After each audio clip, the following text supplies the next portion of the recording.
Welcome back. Radio city joke સ્ટુડિયોમાં આપનું સ્વાગત છે. અને હવે આપણી સાથે સ્ટુડિયોમાં કિશોર કાકા તો છે અને કાકી પણ આવી ગયા છે.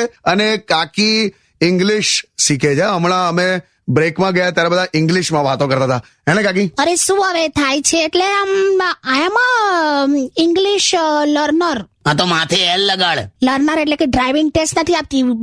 બે તમે શાંતિ રાખો ને, મને આની સાથે વાત કરવા દો. ઓકે બૈલુ. Yes. Okay now you tell me what is difference between complete અને ફિનિશ. ફિનિશ ના બોલાય કાકી, ફિનિશ. હા એટલે હવે એ જ કમ્પ્લીટ અને ફિનિશ વચ્ચે શું ફરક? ઉપર તું ના બોલતો, મેં કહું. યસ ટેલ મી. હાલી હવે ઉભી રહે. જો કમ્પ્લીટ એટલે શું? મેં તારી સાથે લગ્ન કર્યા એટલે તારી લાઈફ કમ્પ્લીટ થઈ ગઈ કહેવાય. ઓકે.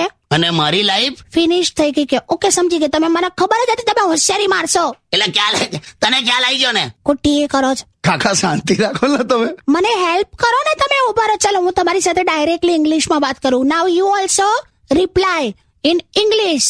હા બોલ. How are you? I am fine but feeling tired. Oh, you feeling tired? Then you need puncture. બે ટાયર નહીં, બે ટાયર્ડ એટલે કંટાળી ગયો છું એમ કહું છું. તું જપને ના બોલીશ. ના એક minute. Okay. So you feeling tired? Then rest in peace. ઓલી Rest in peace એટલે તમે શાંતિથી આરામ કરો એમ. બે એમાં રેસ્ટ ઇન પીસ ના બોલે. માણસ ગુજરી જાય ને ત્યારે આવું બોલે, રેસ્ટ ઇન પીસ વાળી. ખોટું ઇંગ્લિશ વાપરીને માન નાખે મને. Okay sorry. બસ કઈ નહીં, ચલો હવે આખી વાત જવા દો. પણ કઈ નહીં, કોક વાર તો આ ઇંગ્લિશ મારું સાચું પડશે ને. આ તો જો કેવું બધું બોલે છે. કેવા કડાય છો ને કાકા, જૈસે કો તૈસા મિલા. પણ મારી નાખવાની વાતો કરવાની. અરે મસ્તી કરું છું યાર, તમને તો કશું ના થવા દો. ઓકે એ ભઈલું મસ્ત સોંગ વગાડ ના.